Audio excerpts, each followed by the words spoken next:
नमस्ते दोस्तों, हमारा नाम डॉक्टर विक्रांत सिंह तोमर है। Project self incorporation USA, Bharat, United consciousness और तपन फाउंडेशन की तरफ से आपका हार्दिक स्वागत है। हम लोग योग सूत्र सीरीज का अध्ययन कर रहे हैं और आज 80वां 80th सेशन। हम चैप्टर 3 पढ़ रहे हैं, विभूतिपाद। अभी तक हमने जाना, पहले सूत्र ने कहा कि चित्त का एक स्थान पर ठहर जाना धारणा है, उसी स्थान पर लंबे समय तक लगा रहे तो सूत्र 2 ने कहा यह ध्यान है। और जब ऐसी स्थिति आ जाए कि ध्यान लगाने वाले का चित्त शून्य सा हो जाए और जिसमें ध्यान लगाया गया है केवल वही बचे, इसी को समाधि कहते हैं। सूत्र 4 से 8 तक इस बारे में चर्चा करते हैं कि धारणा, ध्यान, समाधि जब एक ही वस्तु पे स्थित हो जाए तो उसी को संयम कहते हैं। सूत्र 9 से 12 इस संयम के परिणाम स्वरूप मन में क्या परिवर्तन होता है उस पर चर्चा करते हैं। सूत्र 13 से 15 बताते हैं कि इस संयम से स्थूल भूतों तक में रूपांतरण होने लगता है। सूत्र 16 से इन संयम से प्राप्त सिद्धियों की चर्चा शुरू होती है और वो चर्चा अलग अलग सिद्धियों से होती हुई हम उसी चर्चा में आगे बात करेंगे।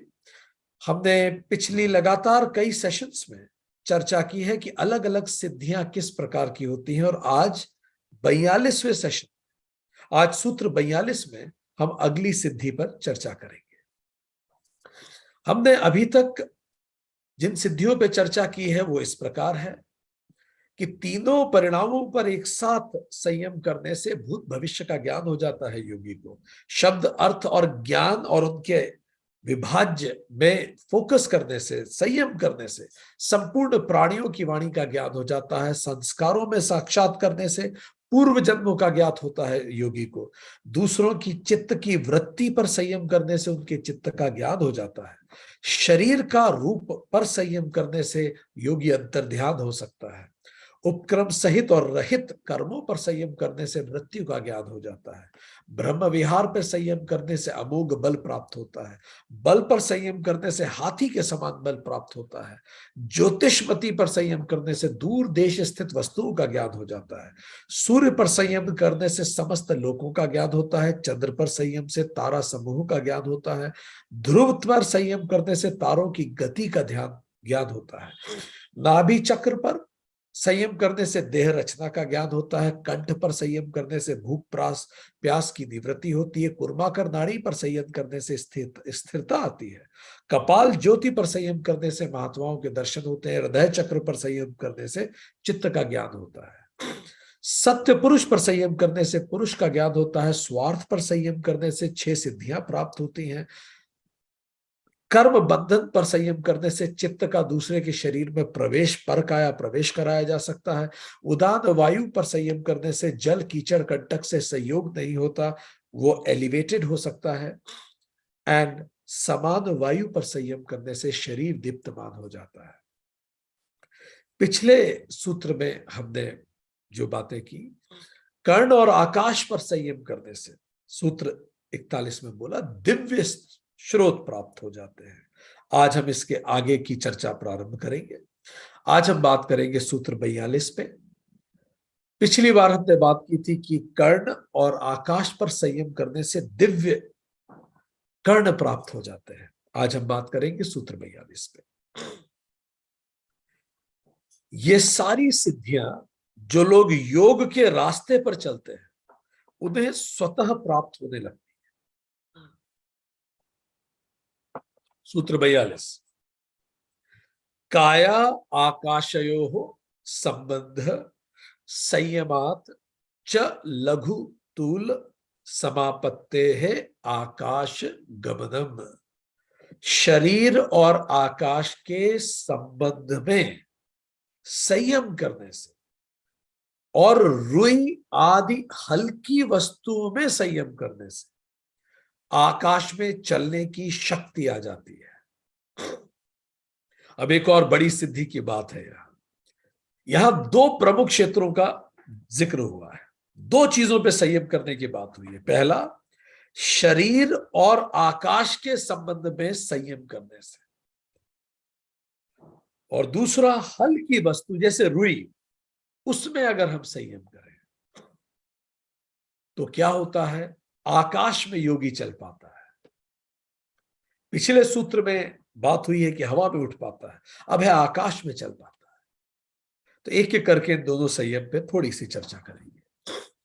शरीर और आकाश का संबंध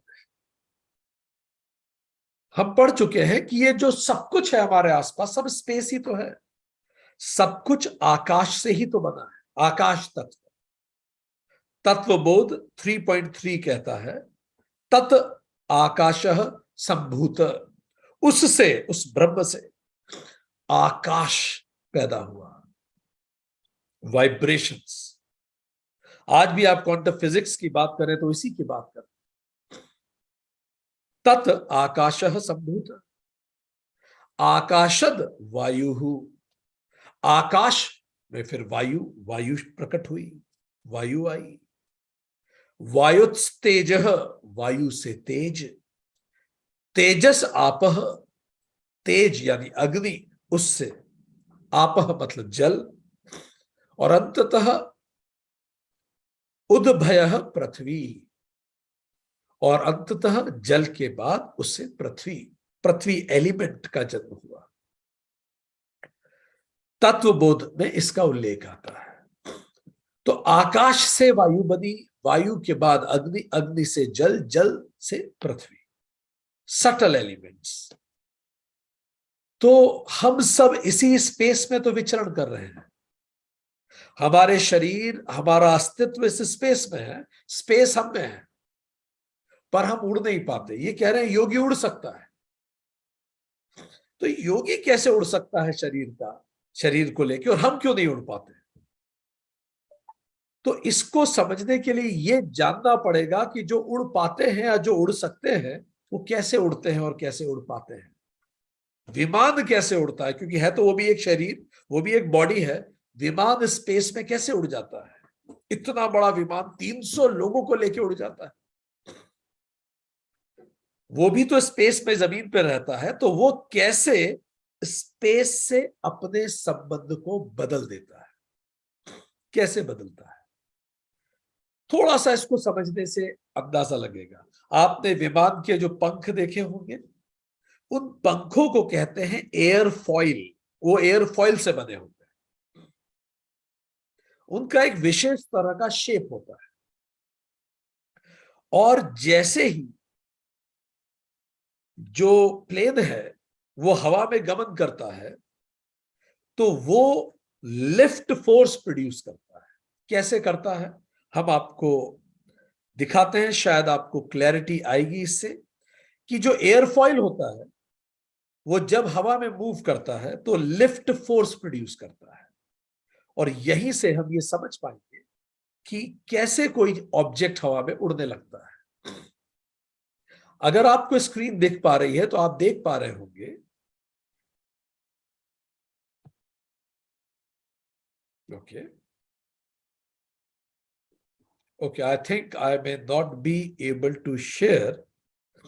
It is saying there is some error in sharing, so sorry about it. No worries, you may need to utilize your imagination to understand. And again there is some technical difficulty, तो हम वो picture आपको WhatsApp group में डाल देंगे। तो जो wing होते हैं, विंग का एक शेप होता है, वो शेप कुछ इस तरह से बना होता है। जैसे विंग होते हैं ऐसे विंग होते हैं। तो जब उस विंग को कहते हैं एयरफॉइल, उसमें एयरफॉइल होता है, जब वो हवा से क्रॉस होता है तो वो शेप कुछ ऐसा बना होता है, जैसे हमारा हाथ दिख रहा है, ऊपर से है और नीचे की तरफ झुक जाता है। आपने प्लेन के विंग्स को देखा होगा, कुछ ऐसे होते हैं। तो जब वो हवा को काटते हैं तो चूंकि नीचे की तरफ झुके होते हैं, तो यहां नीचे की तरफ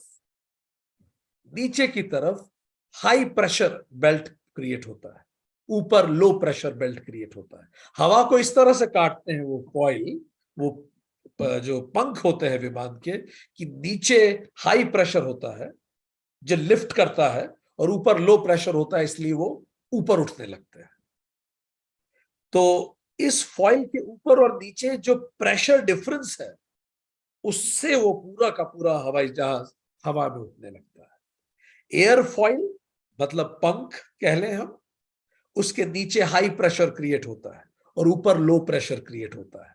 तो हाई प्रेशर से लिफ्ट फोर्स होता है, क्योंकि हर चीज हाई से लो प्रेशर की ओर जाना चाहती है, तो धीरे धीरे हवाई जहाज लिफ्ट होने लगता है। इसका एक नियम ये भी है, मान लीजिए ये हवाई जहाज का ये पंख है, जब ये पैरेलल रनवे पे दौड़ेगा तो ये लिफ्ट फोर्स होने लगेगा, पर धीरे धीरे हवाई जहाज जब हल्का सा ऊपर होता है तो जितना ये एंगल बढ़ेगा उतना फोर्स हवा का तेज पड़ता है, तो उतना लिफ्ट फोर्स और बढ़ने लगता है। तो जब हवाई जहाज हल्का सा भी टिल्ट होता है तो लिफ्ट फोर्स बहुत ज्यादा हो जाता है।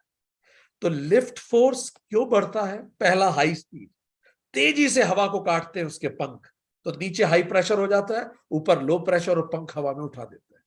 दूसरा, एंगल ऑफ अटैक, अगर थोड़ा सा भी टिल्ट कर दिया जाए हवाई जहाज, जैसे ही टिल्ट होता है हल्का सा, अटैक ऑफ एयर और तेज आता है, तो लिफ्ट फोर्स और बढ़ता है। और तीसरा, चूंकि वो जो एयरफॉइल है वो ऐसा बना होता है, पीछे से थोड़ा झुका रहता है, उसका डिजाइन भी ऐसा होता है कि वो हवा को इस तरह से काटे। तो ये सब चीजें उसे टेक ऑफ करने में मदद करती है। इसको कहा जाता है हवाई जहाज में लिफ्ट फोर्स। जो लिफ्ट फोर्स क्रिएट हो रहा है उन पंखों के कारण, क्योंकि हवा को काट रहे हैं। हवाई जहाज हवा में तब उठेगा जब उसका लिफ्ट फोर्स ग्रेविटी से ज्यादा होगा। यदि लिफ्ट फोर्स ग्रेविटी से कम हुआ तो हवाई जहाज ऊपर उठ ही नहीं पाएगा। तो एक पल आता है जब हवाई जहाज का लिफ्ट फोर्स इतना हो जाता है कि वो ग्रेविटी को डिफाई करने लगता है। तो ग्रेविटी तो रहती है, पर हवाई जहाज ग्रेविटी को डिफाई करके ऊपर उठने लगता है।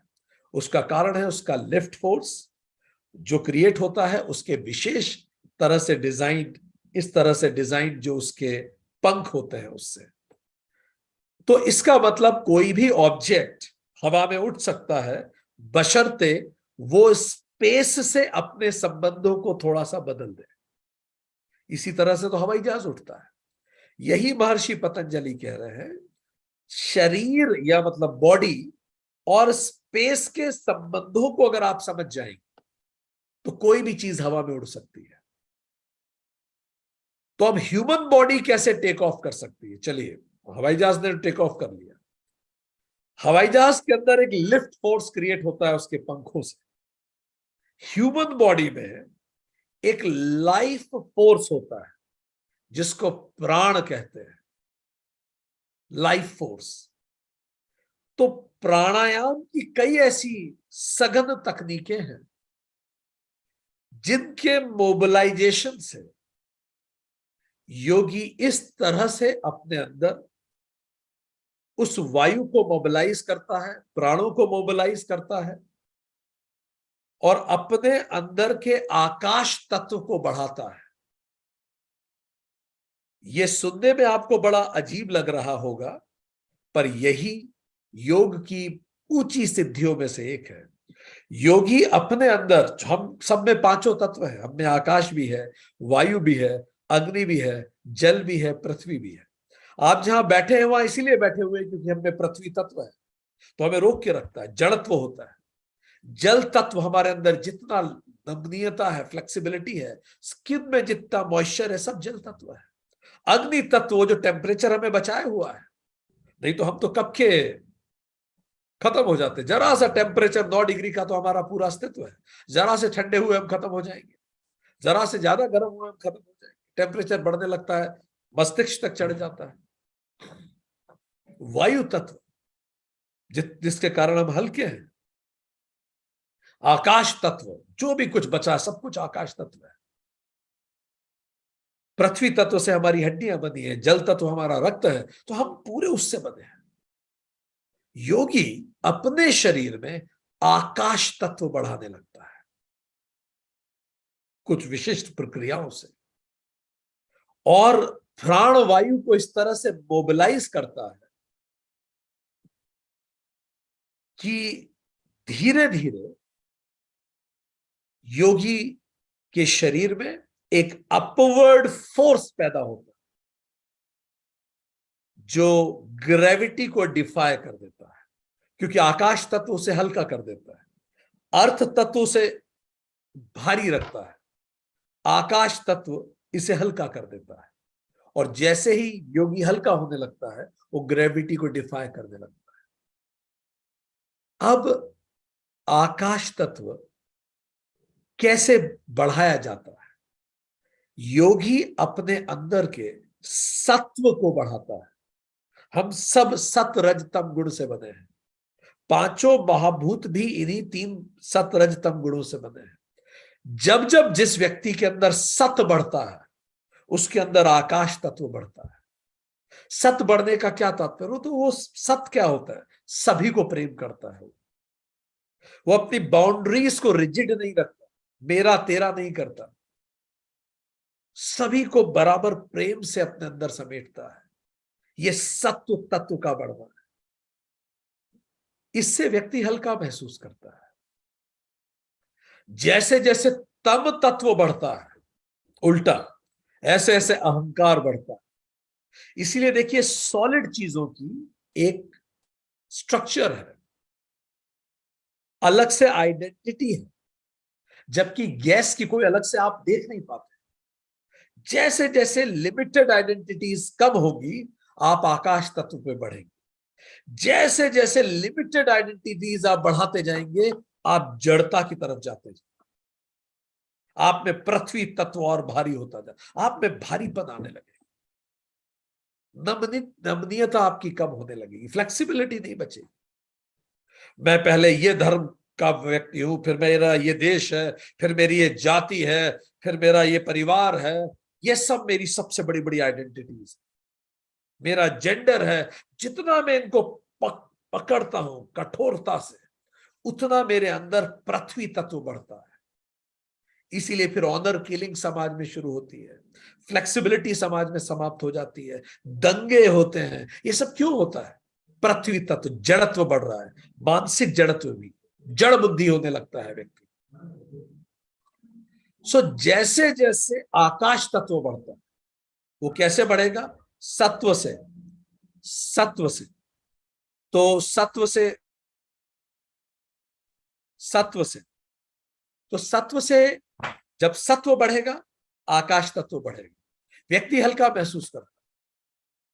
हमने पहले भी आपको बताया था, कहीं एक छोटी सी चिड़िया अपनी चोंच में कहीं से एक मांस का टुकड़ा लेके आ गई।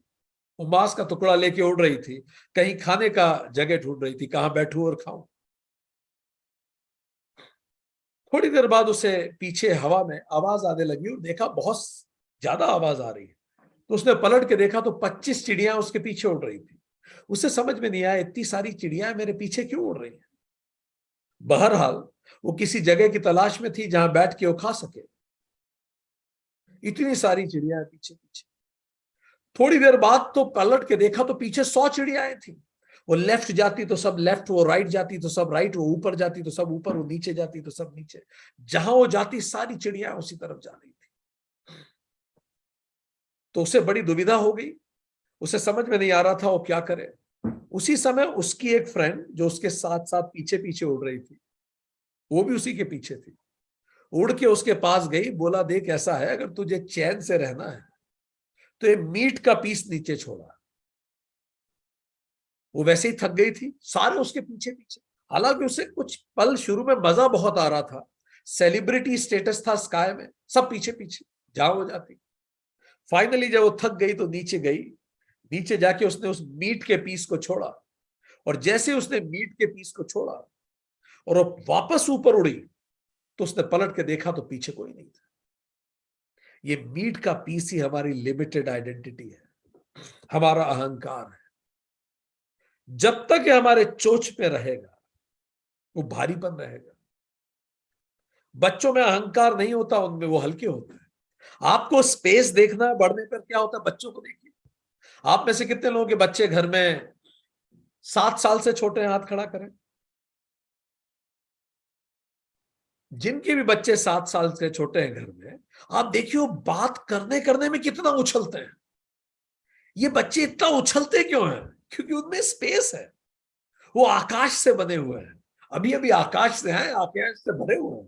कोई लिमिटेड आइडेंटिटी नहीं है, कोई जाति रंग भेद कुछ नहीं दे।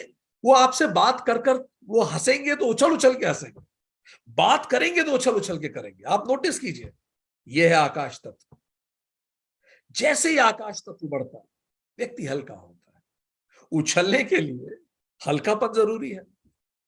और जैसे पृथ्वी तत्व बढ़ने लगेगा, उठने में भी जोर आएगा, अरे मैं उठूं, कौन तो जाए, कौन तो करे, बड़े गंभीर हो जाएंगे। जैसे पृथ्वी कैसे पत्थर पत्थर कैसे बस पड़ा रहता है, ऐसे पड़ा रहेगा व्यक्ति, मूव नहीं करेगा। तब बढ़ गया ना उसमें।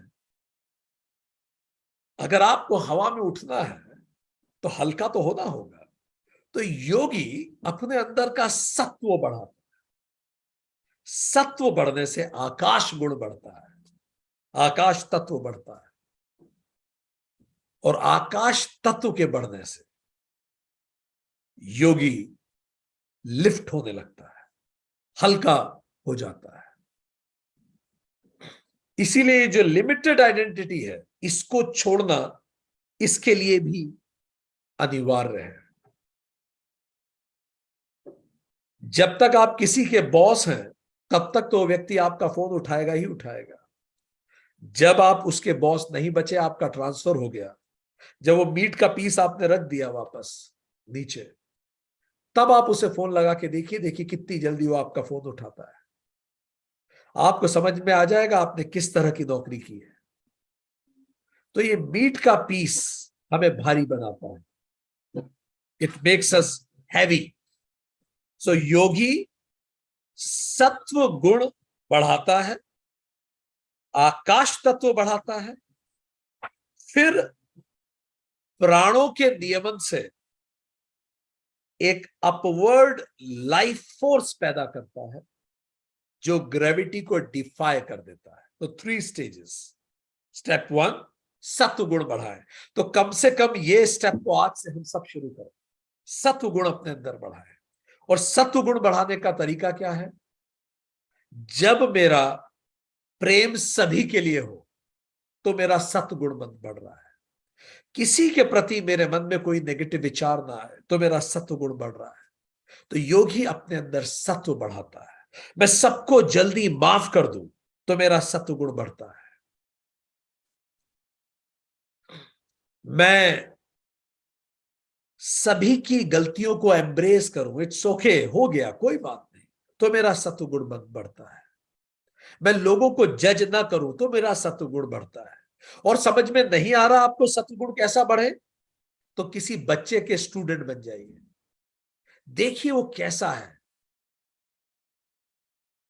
उसके अनुसार उसके हिसाब से जैसे उसके जैसे जीना चालू करेंगे, अपने आप सत्व गुण बढ़ जाएगा।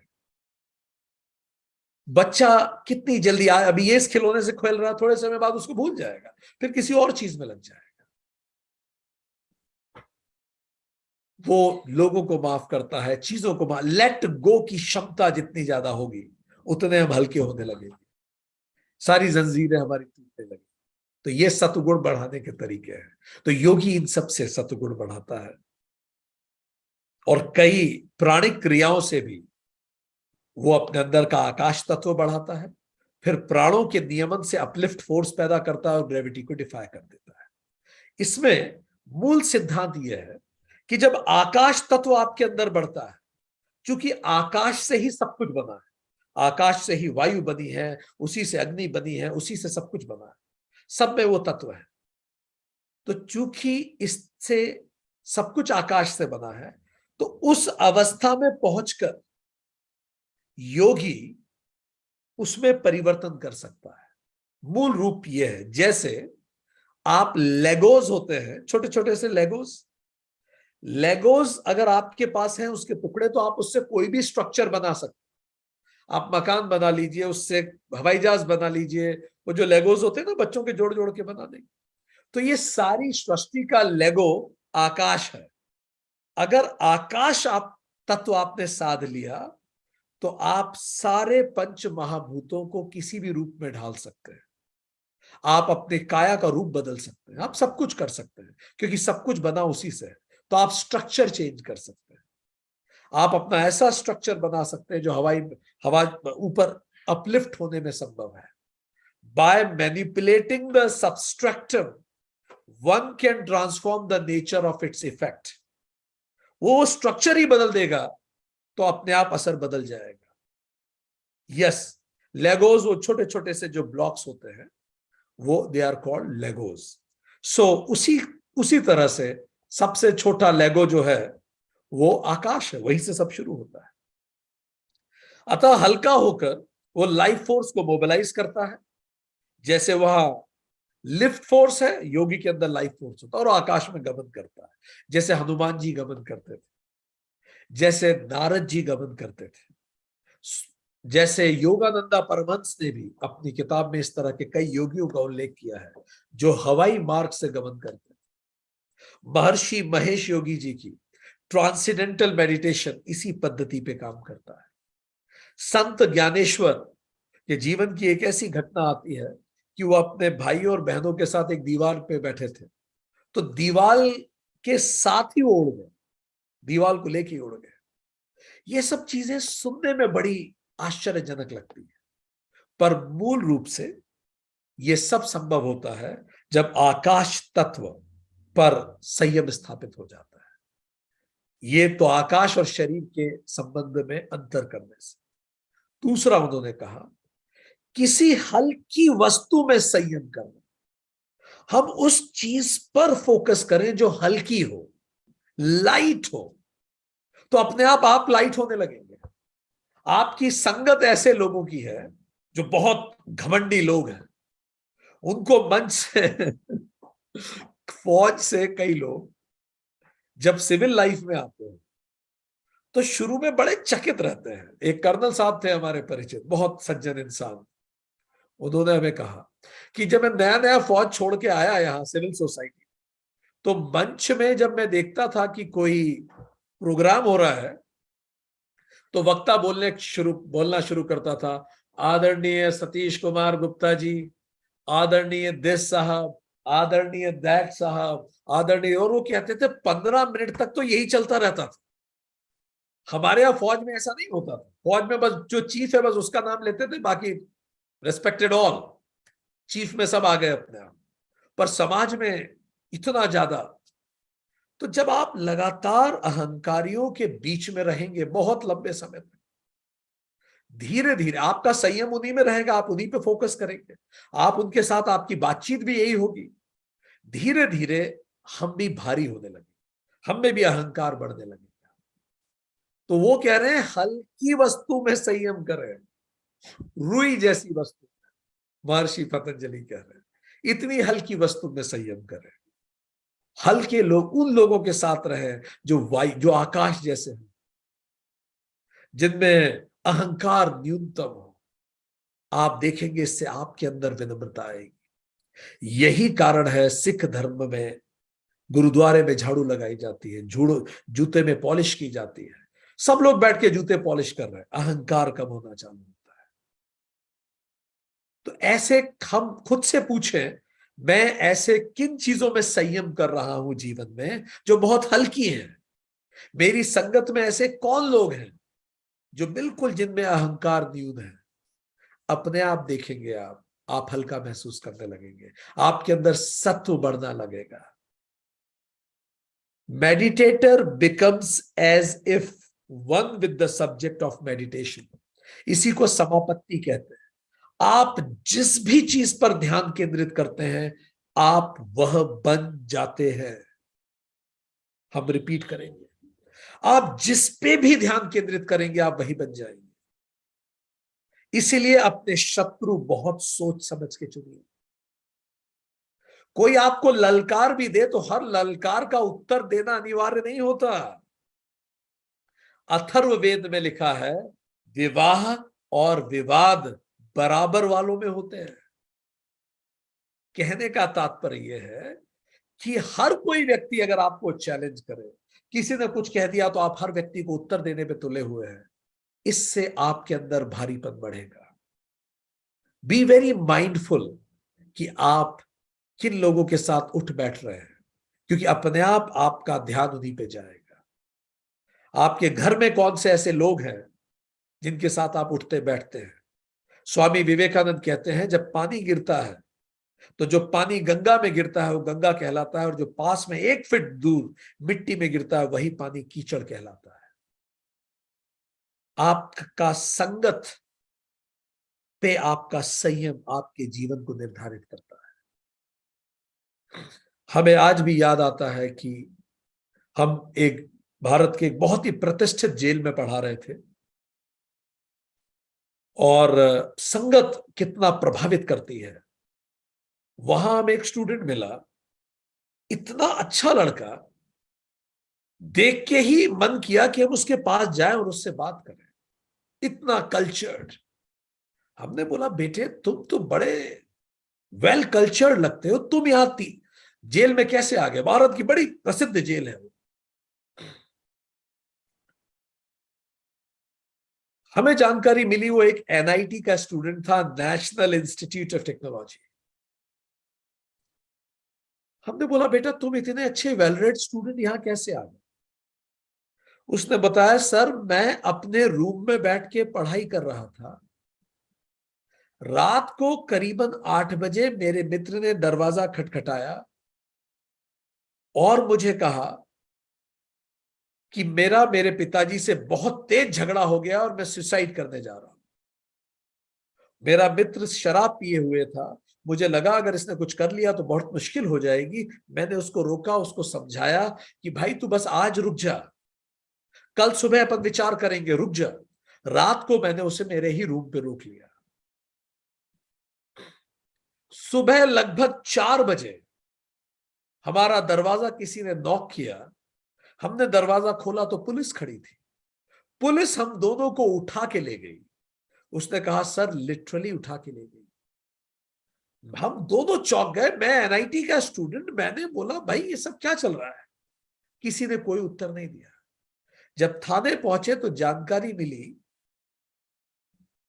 कि हमारे अगेंस्ट रेप का केस लगाया गया है। मैं चौंक गया, मैं एक पढ़ने वाला विद्यार्थी, और इसके बाद उन्होंने हमें मारना शुरू किया हवालात में। इतने में सब तक जानकारी पहुंची, वकील भी दौड़ के आया, कुछ परिवार वाले दौड़ के आए, कुछ प्रोफेसर दौड़ के आए थाने पे, और हमें वो मार रहे थे। मैं चीख रहा था, मैं कह रहा था मैंने कुछ नहीं किया। मेरा दोस्त भी कह रहा था कुछ नहीं किया। मुझे नहीं समझ में आ रहा था अचानक ये क्या हो गया रातों रात।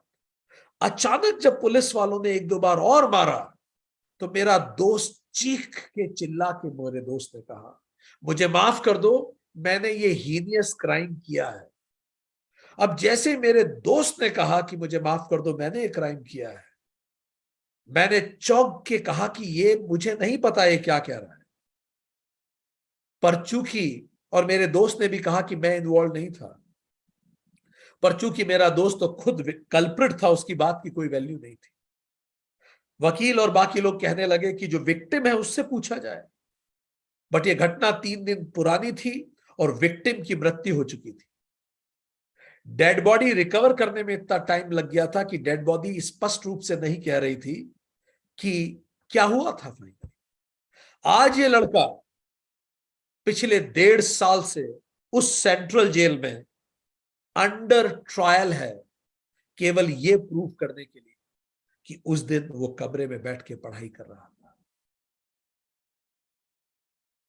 हमने उससे पूछा बेटा भगवान करे तुम अपने आप को निर्दोष जल्दी साबित करो और तुम बाहर निकलो, पर क्या तुम्हारा कोई संदेश है सभी लोगों के लिए जो बाहर है? ये कहते हुए उसकी आंखों में आंसू आ गए, और ये बताते हुए हमारे आंखों के सामने उसका चेहरा अभी भी आता है। उसने हमारे हाथ जोड़ के बोला सर मैं तो पता नहीं कब बाहर निकलूंगा, आप जितने लोगों से बात करते हैं उन्हें एक मेरा संदेश दीजिएगा। और मेरा संदेश ये है, उसने कहा, कि अपनी संगत बहुत सोच समझ के बनाइए। आपकी संगत कब आपको बर्बाद कर देगी आपको पता भी नहीं पड़ेगा, और कई बार मेरी तरह से वापस लौटने का आपके पास कोई मौका भी नहीं बचेगा। तो महर्षि पतंजलि कह रहे हैं जैसी वस्तु पे संयम करोगे वैसा ही आचरण आपके अंदर आना चाहिए। बी एक्सट्रीमली माइंडफुल, किन लोगों से आप उठते बैठते हैं, किन लोगों से आप चर्चा करते हैं, किन लोगों के साथ आप दिन भर रहते हैं। तो आप हल्के, रुई जैसे हल्के ऐसे लोगों के साथ संगत कीजिए। अगर आपकी कई बार रिश्ते दातेदार ही भारी बातें एक दूसरे को सिखाते हैं, अरे उसने ऐसे कैसे बोल दिया, तुम कैसे चुप रह गए, तुम्हें भी वापस ऐसा बोलना चाहिए। आप ऐसे लोगों से राय लीजिए जो रुई जैसे हल्के हो, because you become what you focus in life. इसीलिए जीवन में सही वस्तु पे फोकस होना अनिवार्य है। अंततः हम वही बन जाते हैं जहां हम फोकस करते हैं। प्रेगनेंसी के दौरान मां का चित्त जहां होगा वही बच्चे के व्यवहार में दिखेगा। हम आप सभी को जो यहां बातें बैठी हैं, याद करें आज इस सेशन के बाद कि प्रेगनेंसी के दौरान आप क्या क्या सोचती थी, उसको एक कागज में लिखिए। आपका संयम किस पे था प्रेगनेंसी के दौरान, क्या विचार थे आपके, और फिर उन जो चीजें आपने लिखी हैं अपने बच्चे के व्यवहार से उसे मिला के देखिए। आप चौंक जाएंगी, इतनी समानताएं आपको दिखेंगी। क्योंकि आप जिस पे संयम करते हैं वैसा आपका व्यवहार होने लगता है, और जैसे मां का व्यवहार होने लगता है वैसा ही बच्चे का व्यवहार, जो गर्भस्थ शिशु होता है उसका व्यवहार होने लगता है। तो एक प्रयोग करें आज कि पिछले 24 घंटे में रोज रात को सोचें मेरा फोकस किन विषयों पे था, मैंने किन किन विषयों पे फोकस किया पिछले 24 घंटे में। लिखे, जैसे क्या मैंने मेरे लक्ष्यों पे फोकस किया, क्या मैंने मेरे स्ट्रेंथ पे फोकस किया, क्या मैंने ईश्वर पे फोकस किया, क्या मैंने फोकस किया कि हमारे घर में जितने लोग हैं हम लोगों में समानताएं क्या हैं, क्या मैंने इस पे फोकस किया, या फिर मैंने इस बात पे फोकस किया, मैंने दुश्मनों पे फोकस किया, कॉम्पिटिटर्स पे फोकस किया, किसी ने कुछ अपशब्द बोले उस पे मैंने फोकस किया, किसी ने मेरी बुराई की, क्या मैंने उस पे फोकस किया, या फिर मैंने इस पे फोकस किया कि हम लोग एक दूसरे से अलग कैसे, या मैंने किसी लिमिटेड आइडेंटिटी पे फोकस किया। जहां मेरा फोकस हो वैसा ही मेरा जीवन बनेगा, मैं भारी हो जाऊंगा। क्योंकि जब बार बार मेरा फोकस उसी चीज पे बनता जाएगा तो ये मेरी आदत बन जाएगी। तो इसलिए ये यहां तक मेरी चॉइस है कि मैं किस चीज पर संयम करता हूं, हल्की पर या भारी चीज पर, आकाश तत्व पर या पृथ्वी तत्व पर मेरा फोकस होता है।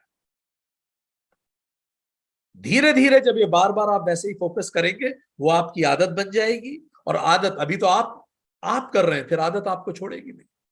हमने कथा सुनी, एक गांव में सारे गांव वाले चिल्ला रहे थे, एक कंबल, काले रंग का कंबल नदी में बहता हुआ जा रहा था। तो जब सारे लोग चिल्ला रहे थे कि कंबल बह रहा है, कंबल बह रहा है, तो मुल्ला नसरुद्दीन ने देखा कि कंबल बह रहा है, उसको लगा ये अच्छा दाव है, ले ले, महंगा कंबल लगता है, चमक भी है। तुरंत नदी में कूदा और कंबल को पकड़ लिया। पर जैसे ही मुल्ला नसरुद्दीन ने कंबल को पकड़ा, थोड़ी देर बाद मुल्ला नसरुद्दीन चिल्लाने लगे, बचाओ बचाओ बचाओ। तो गांव वालों को अजीब लगा। तो गांव वालों ने बोला, अरे कंबल से क्या बचाना है तुम्हें, नहीं जम रहा छोड़ दो, तुम क्यों पकड़े हुए हो कंबल को, छोड़ दो, नहीं जम रहा। तो मुल्ला नसरुद्दीन ने बोला, ये कंबल नहीं है, ये काला भालू है एक्चुअली, ये बहता हुआ जा रहा था, मैंने पकड़ लिया तो इस भालू ने मुझे पकड़ लिया, अब मुझे बचाओ। आदतें वही काले भालू है, पहले आप उन्हें पकड़ते हैं फिर वो आपको पकड़ लेती है, और जब वो आपको पकड़ लेती है तो फिर हम चिल्लाते हैं बचाओ बचाओ। पहले हम पकड़ते हैं उसे जाके, हम उन पे संयम करते हैं। तो महर्षि पतंजलि कह रहे हैं बी माइंडफुल, हल्की वस्तु पे संयम करें, लिमिटेड आइडेंटिटी पे संयम ना करें। जहां भी कोई व्यक्ति लिमिटेड आइडेंटिटी की बात बोलना चालू कर दे, हमें केवल हमारे धर्म को बढ़ाना है, हमें केवल हमारी जाति को बढ़ाना है, अच्छी बात है, यहां तक फिर टॉलरेट कर सकते हैं आप। पर जहां आप दूसरों जाति, दूसरे धर्म को नीचा दिखाना चालू करें, वो सभा फिर आपके लिए नहीं। स्वयं को आगे बढ़ाने तक ठीक है, पर दूसरों को नीचे दिखाना वो लिमिटेड आइडेंटिटी है, आप में उभारीपन आ जाएगा, फिर वो आपके विचार बन जाएंगे, फिर आप उन विचारों से जूझेंगे। ठीक। सो कई विद्वानों ने कहा कि जब आप रुई पे फोकस करते हैं तो धीरे धीरे ऐसी सिद्धियां योगियों को मिलती है कि सबसे पहले वो पानी पे चल पाते हैं, फिर वो स्पाइडर वेब तक पे चल पाते हैं, इतने हल्के हो जाते हैं कि मकड़ी के जाले पे पैर रख के चल देंगे, फिर वो हवा तक पे चल। तो इस तरह से महर्षि पतंजलि ने सूत्र 42 में हमें बताया कि संयम करने से योगी हवा में उड़ सकता है। अब आगे बढ़ते हैं। सूत्र 43 बहिर्कल्पिता वृत्ति ही महाविदेहा ततः प्रकाश आवरण क्षय। शरीर के बाहर कल्पना न की हुई वृत्ति महाविदेहा है, उससे नाश के आवरण का, सॉरी, उससे ज्ञान के आवरण का नाश हो जाता है। शरीर के बाहर कल्पना न की हुई वृत्ति महाविदेश विदेहा है, उससे ज्ञान के आवरण का नाश हो जाता है। जरा इसको समझे। कह रहे शरीर के बाहर कल्पना न की हुई वृत्ति, वृत्ति मतलब हमारे चित्त की वृत्ति है। तो व्यक्ति जो चित्त है उसका, उसको शरीर के बाहर दो तरह से स्थापित कर सकता है। दो तरह से ही मन शरीर के बाहर जाता है, चित्त शरीर के बाहर जाता है। एक जिसमें चित्त शरीर के अंदर रहे और वस्तु बाहर रहे, एक तरीका यह है। जैसे वो तरीका अभी आप अपना रहे हैं ना, आप में से कुछ लोग अपना रहे हैं, अभी आपका मन आपके अंदर ही है ना, पर आपका मन लगा हुआ है इस सेशन में, अगर लगा हुआ है तो ठीक। सो चित्त शरीर के अंदर है और वस्तु बाहर है, तो ये एक तरीका है। Man is where his mind is, मनुष्य वही होता है जहां उसका दिमाग होता है। ठीक है। तो एक तरीका तो यह है कि चित्त शरीर में रहे और वस्तु बाहर हो, अर्थात किसी बाहरी वस्तु पर चित्त लगाना। इसको कहा जाता है कल्पित। कल्पित, ठीक। कल्पित का मतलब इमेजिन्ड। आप बाहरी चीज को इमेजिन कर रहे हैं अपने दिमाग में। हम जो कह रहे हैं उस बात को आप अपने दिमाग में इमेजिन कर रहे हैं, रिसीव कर रहे हैं। जब हम कोई किताब पढ़ते हैं तो एक कल्पित है, मूवी देखते हैं तो एक कल्पित है। क्यों? क्योंकि आप जो भी पढ़ रहे हैं, देख रहे हैं, उसकी इमेज यहां बन रही है ना, माइंड में। तो माइंड तो अंदर है, तो कल्पित है। वो किताब अंदर नहीं आ रही, उसका ज्ञान अंदर आ रहा है। सो इमेज, अगर हम आउट ऑफ बॉडी एक्सपीरियंस भी करते हैं इस तरह से, तो ये आउट ऑफ बॉडी एक्सपीरियंस भी imagined out of body experience है। क्योंकि चित्त तो शरीर के अंदर है अभी, पर आपने उसको बाहर इमेजिन किया। ठीक। ये एक तरीका होता है चित्त को शरीर के बाहर स्थापित करने का। दूसरा तरीका, चित्त को ही शरीर के बाहर निकाल दिया, वो सटल बॉडी अब शरीर में नहीं रहेगी, जीवात्मा शरीर में नहीं रहेगी। अब हम इसको पढ़ चुके हैं पिछले सूत्रों में। तो अब ऐसा नहीं है कि चित्त शरीर के अंदर है और मैं कुछ कल्पना कर रहा हूं। हाँ, ऐसा नहीं होगा। वो चित्त ही बाहर। Avenger movie, sorry, Avatar movie कितने लोगों ने देखी है? वो शरीर के अंदर ही चित्त होता है, उस मशीन में उसको रखते हैं, वो बाहर चला जाता है पर चित्त अंदर ही रहता है। ठीक। तो पहला प्रकार है वो। महर्षि पतंजलि बोल रहे हैं दो प्रकार है। एक है अकल्पित, उन्होंने शब्द जो यूज किया है बहिर्कल्पिता वृत्ति। बहिर्कल्पिता वृत्ति का मतलब जब चित्त ही शरीर के बाहर निकाल दिया, जैसा उस एक्टर के साथ हुआ था आखिरी में। जो मूवी फर्स्ट थी उसकी, अवतार फर्स्ट जब खत्म होती है, तब उसके चित्त को ही बाहर निकाल दिया जाता है और नए शरीर में डाल दिया जाता है। पर काया प्रवेश होता है। याद आ रहा है? अवतार फर्स्ट फर्स्ट मूवी जो 13 साल पहले आई थी। तो महर्षि पतंजलि कह रहे हैं दोनों तरीके हैं। जो अवतार मूवी के दोनों तरीके हैं वो पहले ही बता चुके हैं। दोनों तरीके हैं। एक तरीका तो यह है आपकी बॉडी वहीं रहे, चित्त अंदर रहे, और आप एक ड्रीम वर्ल्ड में जाइए और वहां सारा काम करिए। ठीक। दूसरा तरीका यह है कि आपके चित्त को ही निकाल के ट्रांसप्लांट कर दिया जाए। ठीक। जैसा अवतार फर्स्ट में हुआ। तो महर्षि पतंजलि कह रहे हैं इस दूसरे तरीके को कहते हैं बहिर्कल्पिता वृत्ति। ठीक। चित्त शरीर से संबंध तोड़ देता है और बाहर स्थित हो जाता है।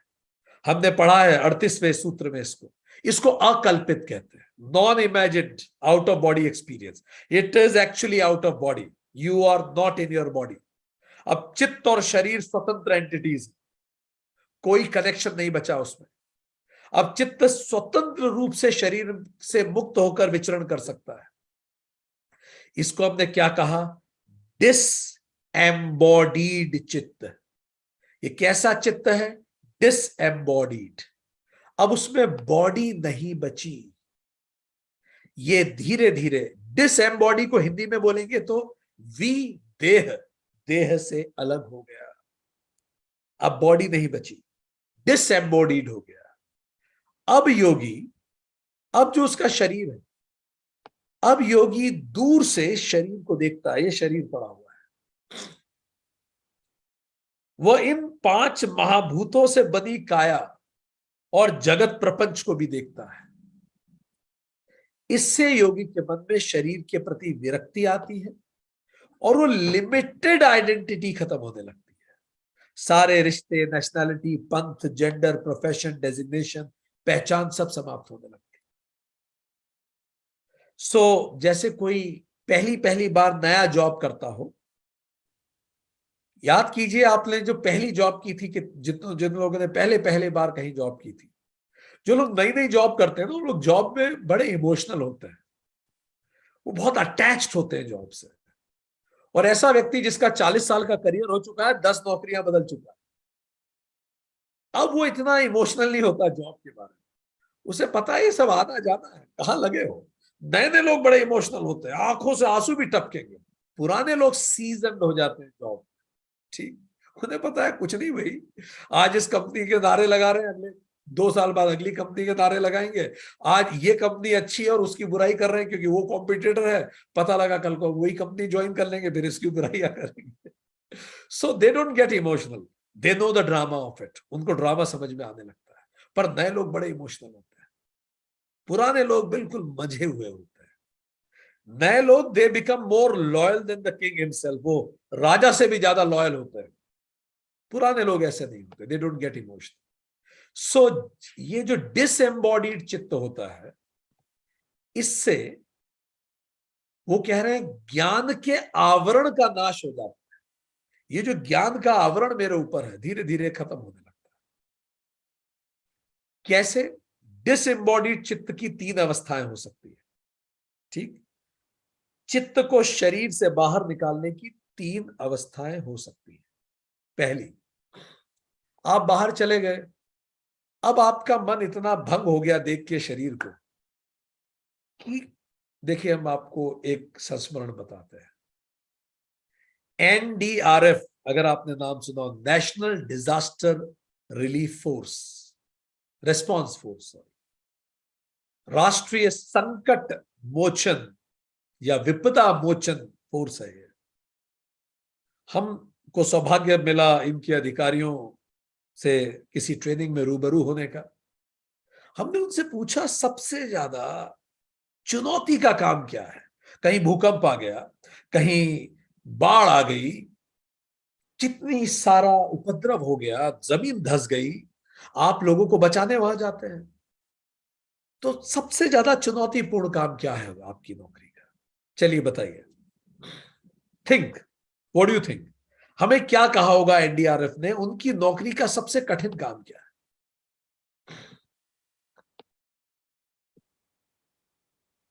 क्या लगता है? एक ऐसी नौकरी जहां दिन रात आपका काम यह है कि जहां कुछ उपद्रव हो गया है, जहां कोई लोगों की मृत्यु हो गई है, उनकी डेड बॉडीज को वहां से निकालना होता है, उन लोगों को जिंदा भी बचाना होता है, उसको रिस्पॉन्स करना पड़ता है। कहीं अर्थक्वेक हो गया, कहीं कुछ हो गया। आपको क्या लगता है क्या उत्तर दिया होगा उन्होंने? चैट बॉक्स में लिख सकते हैं आप। सबसे जटिल कार्य क्या है इसका?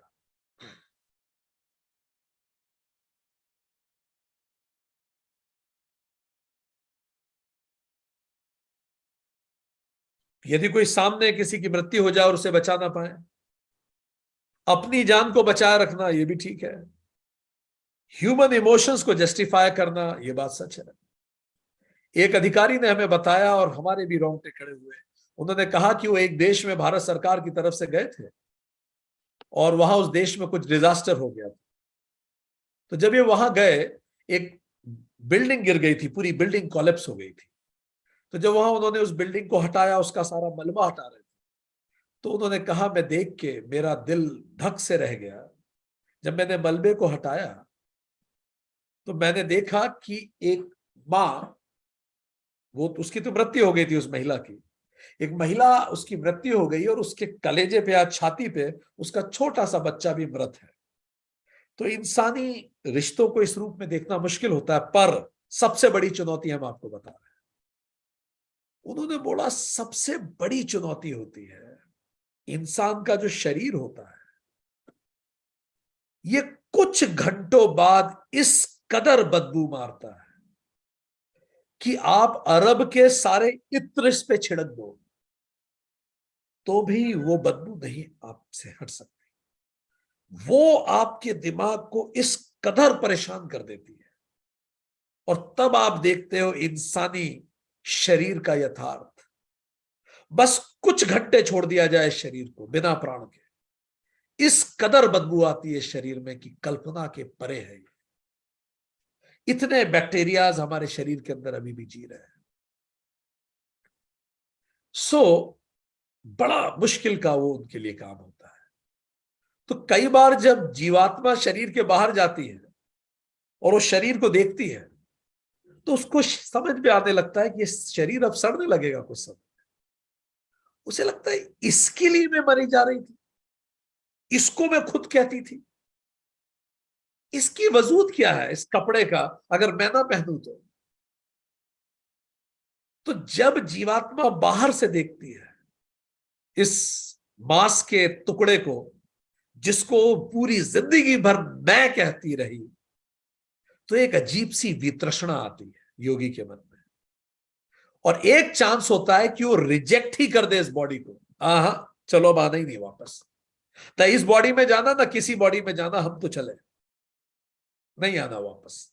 तो एक संभावना ये होती है, हम आपको बता रहे हैं 3 संभावनाएं हो सकती है जब चित्त बाहर निकल जाता है, डिसएम्बॉडीड चित्त हो जाता है। तो पहली संभावना वो रिजेक्ट ही कर देती है बॉडी को, अब नहीं आना, दूसरे शरीर में भी नहीं जाना, इतनी वितृष्णा हो जाती है बॉडी से। ठीक, डेथ हो जाती है फिर शरीर की। जब शरीर में जाएगी नहीं, कुछ समय बाद शरीर डिकम्पोज हो जाएगा, तो बॉडी खत्म हो जाएगी। ठीक। दूसरा, वो पर काया प्रवेश कर लेती है, जिसपे हमने बात कर चुके हैं 3.38 में। ये दूसरा है, किसी और के शरीर में चली जाए, कोई एक्सपेरिमेंट करता हो। तीसरी संभावना है वह स्व काया में ही फिर से आ जाए। ये भी हो सकता है, हाँ भाई देख लिया शरीर सड़ने लगा मेरा तो, और इसके लिए मैं इतना अपने आप को पता नहीं क्या समझता था। ठीक, तो स्व काया प्रवेश करके अपने ही शरीर में आ जाए। किंतु अब जब वो आती है तब वो शरीर को उसे कपड़े जैसा ही लगता है शरीर।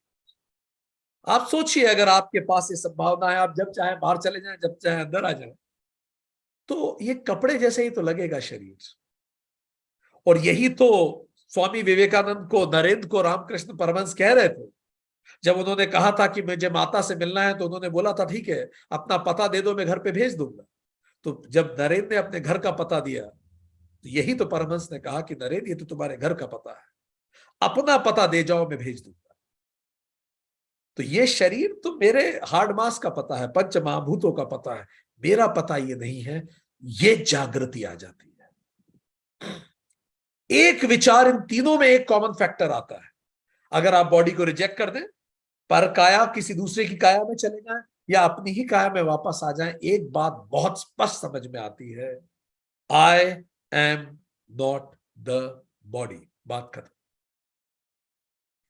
इसके बाद जीने का तरीका बहुत अलग होता है। इसको कहते हैं महाविदेहा। विदेहा, अब मैं इस देह से अलग हूं। मैं हूं इस देह में, पर देह से अलग हूं। मैं इस मिग विमान को तो उड़ा रहा हूं, पर मैं खट से एक बटन से इससे इजेक्ट हो जाऊंगा जब चाहूं।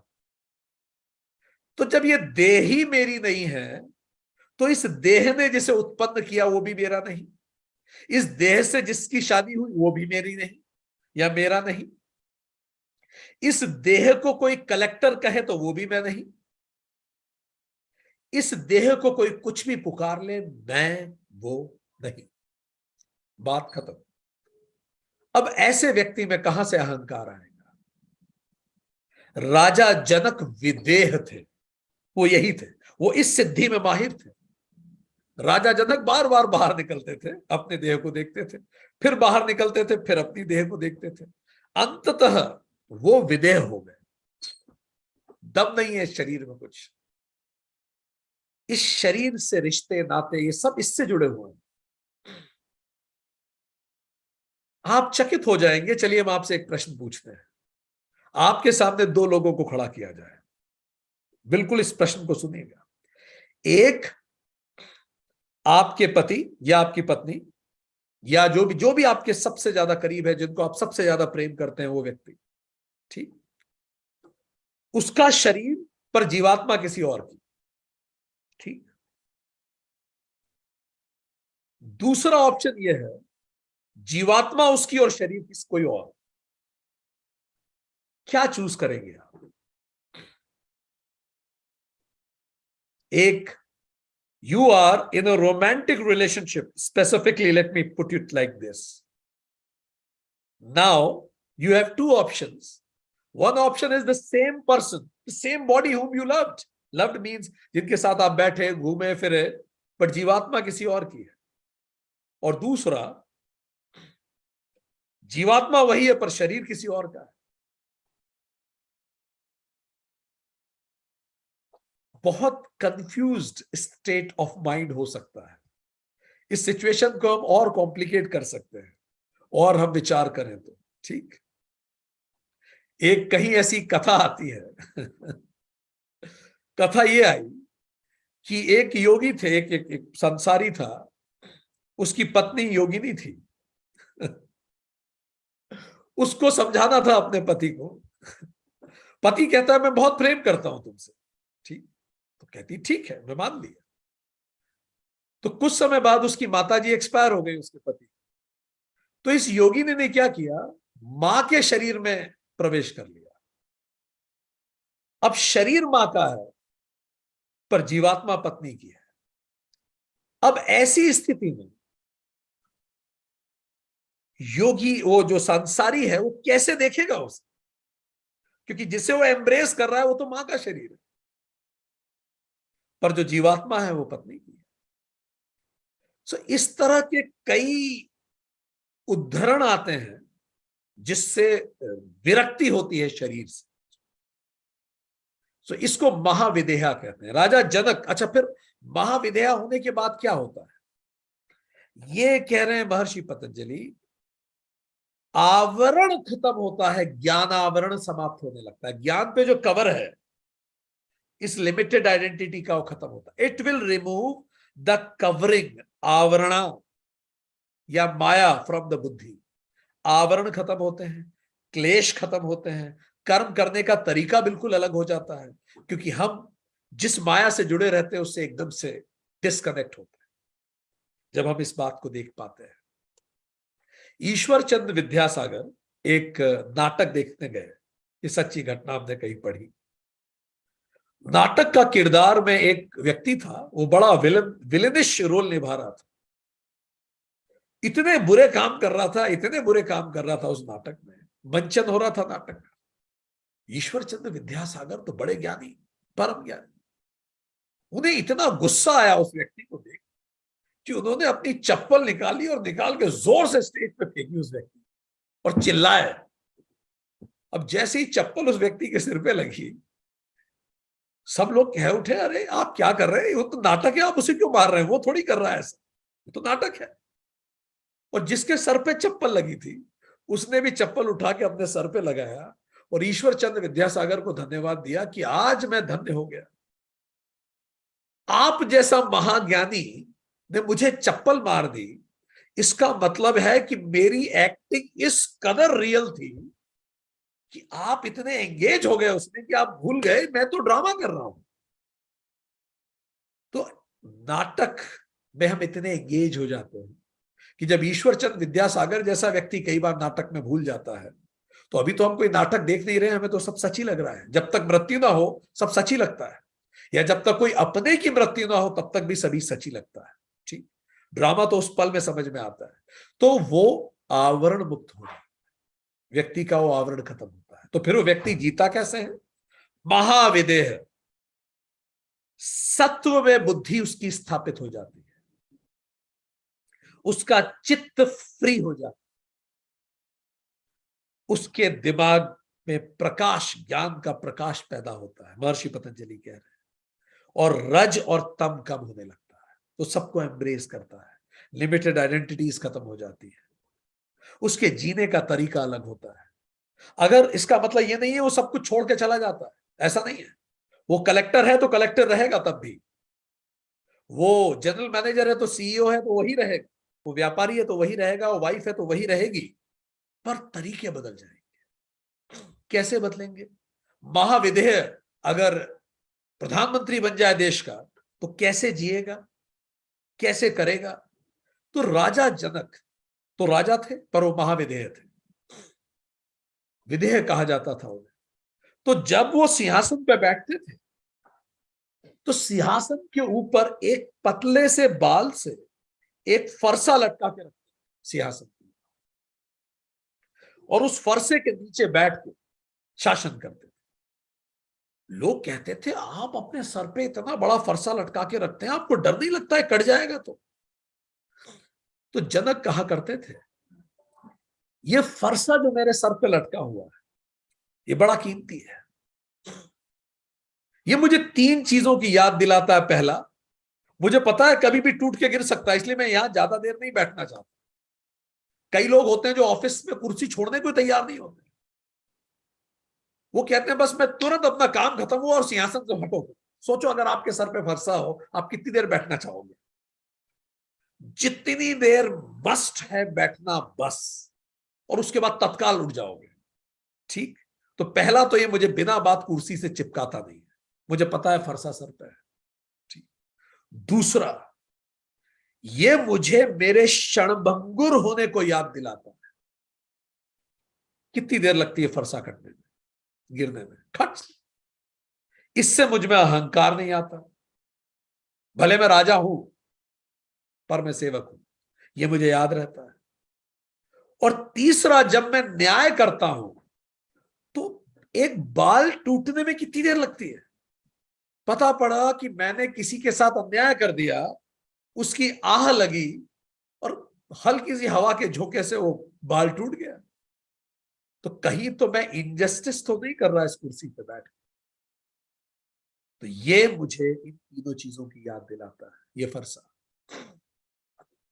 चलिए हम आप सभी से पूछते हैं, राजा जनक के ऊपर तो फरसा फिजिकली लटकता था, सच बताएं क्या एक इनविजिबल फरसा हम सबके सर पे नहीं लटका हर पल? हर पल, इसी क्षण, हर पल लटका होता है। कौन सा पल अंतिम होगा किसको पता, पर हम उस फरसे को इग्नोर किए रहते, वी डोंट सी इट। हम कोल इंडिया में सेशन लेने जाते थे, कोल इंडिया भारत का सबसे बड़ा पीएसयू है। वहां जब आप खदानों में अंदर उतरते हैं, कोल माइंस में, तो उसके दरवाजे पे काली माता की फोटो लगी होती है। कोल इंडिया की आराध्य देवी है काली माता। भले आप आईआईटी से पढ़ के निकले हो, नहीं, माता के आशीर्वाद लेके खदान में घुसते हैं, क्योंकि शायद ये याद दिलाती है वो माता की हम क्षणभंगुर हैं। वो माता को कह के जाते हैं, माता आज घर पे जाके बच्चों के साथ खाना खाएं, ऐसी कृपा रखना, जमीन के 1000 फीट नीचे जा रहे हैं, कुछ गड़बड़ ना हो जाए। किसी ने हमसे पूछा भी था कहीं विदेश में, कहीं हम सेशन ले भी रहे थे, कहते हमारे देश की संस्कृति इतनी महान है तो हम माता को नेकेड पेंट क्यों करते हैं, उनकी जवान बाहर निकाल देते हैं, खून का कटोरा हाथ में दे देते हैं, नरमुंड हाथ में दे देते हैं, नीचे उनके पति को लेटा देते हैं। तो हमने उन्हें कहा कि बड़ी मुश्किल की स्थिति है। अच्छा, कई बार हमें यह भी सुनने को मिला कि विष्णु, वो फोटो भी ठीक नहीं है जिसमें लक्ष्मी जी विष्णु जी के पैर दबा रही, विष्णु जी लेटे हुए हैं। तो हमने बोला फिर आप बताएं क्या किया जाए, लक्ष्मी जी पैर दबाएं तो आपको पसंद नहीं आ रहा है, और विष्णु शिव जी के ऊपर पार्वती जी खड़े हो जाएं, काली माता पैर रख के, वो भी पसंद नहीं आ रहा है। पर ये सारे चित्र एक दर्शन है। ये क्या है एक्चुअली? ये हमें महाविदेह बनाने के दर्शन है। ये वुमन एम्पावरमेंट नहीं है, ये स्पिरिचुअल एम्पावरमेंट है। ये स्पिरिचुअल एम्पावरमेंट भी है, यस, वुमन एम्पावरमेंट भी कहा जा सकता है। सो वो क्यों ऐसा चित्र है काली माता का चित्र? वो चित्र हमें याद दिलाता है, आज आप सेशन के बाद गौर से काली मां का चित्र देखिएगा, वो मां का चित्र हमें याद दिलाता है कि जीवन का नग्न सत्य मृत्यु है। Death is the naked reality of the life, इसलिए माता नेकेड है। एकमात्र बात जिसको आप 100% गारंटी से जीवन में कह सकते हैं वो क्या है बताइए?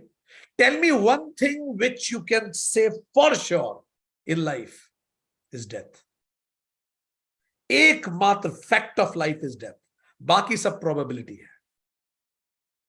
एग्जैक्टली। सो लाइफ का नेकेड सत्य मृत्यु है, इसीलिए माता नेकेड है। इसीलिए खून और अस्थि पंजर हाथ में है, वो हमारा यथार्थ है। बाकी सब तो कहानी किससे है। नरमुंड की माला ये बता रही है तुम्हारे जैसे कितने आए और कितने गए। सबको अपना जीवन बहुत महत्वपूर्ण लगता, सबको लगता था मैं नहीं होऊंगा तो ये परिवार का क्या होगा, सबको लगता था मैं नहीं होऊंगा तो देश का क्या होगा, सबको लगता था मैं ही हूं तो सब चलेगा। हमारे एक मित्र ने, हमने पहले भी बताया, एक मैसेज भेजा था हमें, उसमें लिखा था कि राजीव गांधी की मृत्यु हो गई, नेहरू जी भी हृदयघात से चल बसे, इंदिरा जी की भी हत्या कर दी गई, आजकल वाजपेयी जी की भी मृत्यु हो गई, आजकल मेरी तबीयत भी कुछ ठीक नहीं रहती, जाने देश का क्या होगा। सो वो काली माता का चित्र इतना रिलैक्सिंग है अगर आप देखें कि कल तो जाना ही है, किस चीज की चिंता करें हम बताइए। ऐसा आप क्या बना लेंगे जो आपसे पहले कोई ना बना पाया, और आप ऐसा क्या खो देंगे जो आप लाए थे। किस चीज की आप चिंता कर रहे हैं? कौन आपको जान लेगा और कौन आपको हमेशा याद रखेगा? और अगर लोग आपको याद रख भी ले तो आपको कौन सा याद रहेगा कि उन्होंने आपको याद रखा? It's useless. और जवान माता की बाहर क्यों है? रोज लोगों को हम मरते हुए देखते हैं तो भी अहंकार से इतने चिपके हुए हैं, इससे माता इज एन ऑ, वो चकित है, टंग बाहर निकल गई उनकी ये देख के। नीचे महाकाल क्यों है? हर काल हम मृत्यु के नीचे वैसे ही दबे हैं जैसे महाकाल महाकाली के नीचे दिखते हैं आपको उस चित्र में। जब ये विचार लगातार मन में गूंजता है अनित्य का, तो अपने आप व्यक्ति महाविदेह हो जाता है। और यही महर्षि पतंजलि इसमें कह रहे हैं, ज्ञान आवरण समाप्त, महाविदेह हो कि आप अपनी नौकरी करते हैं, अपना जीवन जीते हैं। सो आज हमने क्या पढ़ा? आज हमने 2 सूत्र पढ़े। हमने ये जाना कि सूत्र 43 और 42 आज हमने पढ़े। सूत्र 42 ने हमें यह समझने में मदद की कि किस प्रकार योगी जब अपने शरीर और आकाश में संयम कर लेता है तो हल्का होता है और आकाश में चलने की क्षमता लाता है। जब वो किसी हल्की वस्तु में संयम कर लेता है, तो शरीर और आकाश के संयम करने से तात्पर्य यह है कि ये सब कुछ आकाश से बना है। अगर आप आकाश जान गए तो जैसे लोग लेगो के छोटे टुकड़े जानने से आप कोई भी स्ट्रक्चर लेगो का बना सकते हैं, इसी प्रकार आकाश को जान जाने से आप आकाश से अपने शरीर का संबंध बदल पाते हैं, जैसे एक वायुयान बदलता है और एक लिफ्ट फोर्स क्रिएट करता है। इसी प्रकार योगी भी आकाश तत्व अपने अंदर बढ़ाता है। आकाश तत्व बढ़ाने के लिए वो अपने अंदर सत्व को बढ़ाता है।